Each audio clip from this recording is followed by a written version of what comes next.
All right, we're back, everybody, on a Monday night talking about resources needed for struggling foster families here in Tennessee. I'm Rhori Johnston, in for Carrie tonight. Good to be with you. And listen, when we say resources and we say struggling foster families, it really is a fact, and we'll get into that. If you've watched News Channel 5, you know, if it really it's sadly been an issue for a number of years, and we're not pointing blame here at all, just kind of looking at what our reality is now and how we can help. And one of those ways, you know, we have so many great nonprofits here in Middle Tennessee who are working so hard with streamlined budgets and just reaching out, trying to help in the community and make an impact. And one of those is Nashville Angels. We welcome back Amanda Arthur, who's the executive director.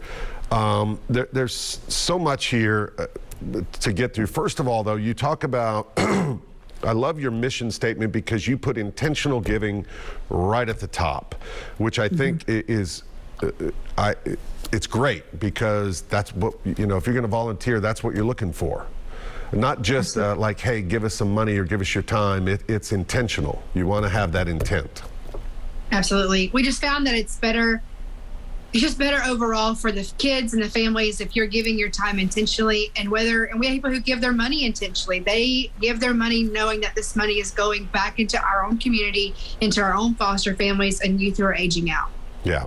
And as you started this, how long ago was it that you officially began Nashville Angels? So we officially launched July of 2019, but I started the process in September of 2018. Okay. So then you come around, you're starting, and then boom, 2 years ago, we all know what happened. Here comes the pandemic. Yeah. How did that affect things? I actually was working full-time as a social worker, part-time retail, and full-time as Nashville Angels executive director all of 2019. I quit my social work job the end of 2019, and then 2 months into the year of 2020, here we are with, you know, the pandemic. So all of our events were immediately shut down. We didn't know how long that was going to be. We had just really gotten started, and so we hadn't quite built any kind of donor network at that time. And so we said, what can we do to make this work so we can survive this, just so we can make sure we stay open for our kids and our families. And so what we did is got really creative in our programming. And so we could not match our individual families like we typically do and would now. So we just started doing give back events, social distanced when that was allowed. Before that, I would just post Amazon lists and drives in the newsletter, on social media, and we would get as much stuff as we could. Myself and the team would build boxes and we would deliver them to families throughout the year. And so did you have to, I'm sorry, did you have to reach out, or did you reach out? Were there other larger nonprofits that maybe could help out or at least give you some guidance? What about the actual Department of Children's Services and the state? So we made an attempt to work with the state near the end of 2020. They have a partnership with another nonprofit in town that does a similar wraparound service but different. And so we started looking to the more private agencies like Monroe Harding, Youth Villages, Agape, and churches. And we get a lot of referrals from churches that said, hey, we have a foster family in our church that could use some help. And so we just started building our community referral, and we would try to build 30 to 50 boxes every time we built one and just kind of distributed them across Middle Tennessee, everywhere from Clarksville down to Shelbyville, Franklin, Murfreesboro, here in Nashville, surrounding area. Wow. We just wanted to serve as best as we could in the time that we were in. So tell us a little bit about volunteers. What if someone contacts you and said, you know, I may not have the time or the resources to do a whole, a building box. I'm sorry, what is the official name? Building box? Love box. I'm so sorry. I'm looking through my notes and I'm seeing Dare to Dream. Okay, so the Love Box, someone can't quite commit to that, but maybe they'd like to just help out on the day that you fill some boxes, or they want to answer some phone calls, or do you welcome that?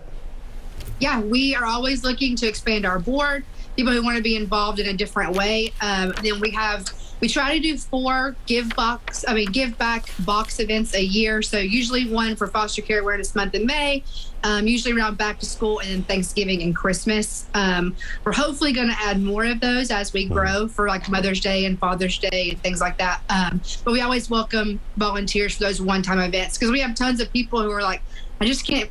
I can't commit to once or twice a month for a year. Right. But I can happily get 3 or 4 days to do this. And that's why you said off the top, it's important, if you're going to commit to this, make sure you have a team behind, not just yourself, because it's, it is a commitment. It's a financial commitment. It's a time commitment. If you have a group of like-minded friends or family to support, then you can really dive in and be able to help out.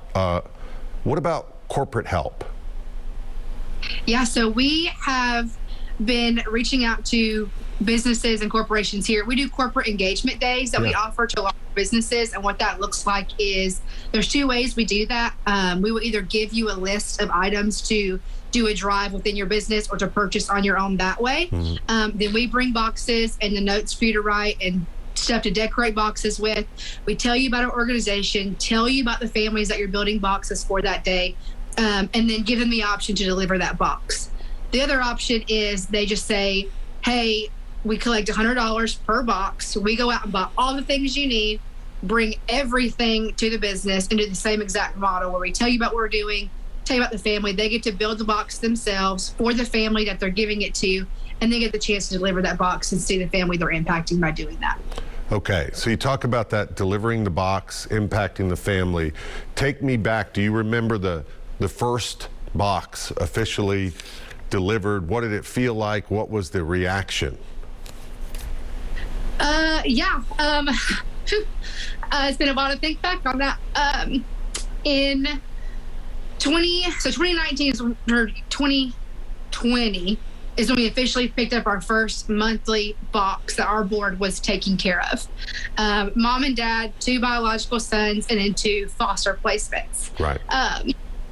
And something you probably don't realize, foster parents don't like to ask for help. Right. They won't tell you what they need. They're proud. You kind of have to poke and prod to get them what they need. And it was really something very simple. Funny enough, it was during the pandemic, and you couldn't find toilet paper and paper towels anywhere. So I remember bringing in this huge Costco-sized toilet paper pack and laundry detergent into this family, and they were like, where did you even find this stuff? Like, where did you even find it? And there was another family shortly after. She's a single mom who has, at the time, had 5 of her own kids plus a baby placement, and just coming in with snacks and games and books for her family, for a single mom who was taking on this challenge. They're beyond grateful and don't even know. That alone is an easy impact for them. And obviously, you're still emotional just thinking back about it, like the impact it's had on you.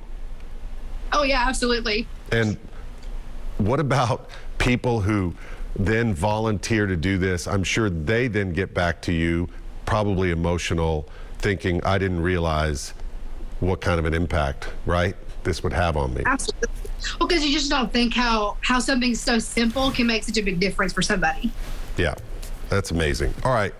How are you funded? Where then do you get your money? You get all these volunteers doing this, but where you need money to stay up and running. Correct. So we work on grants.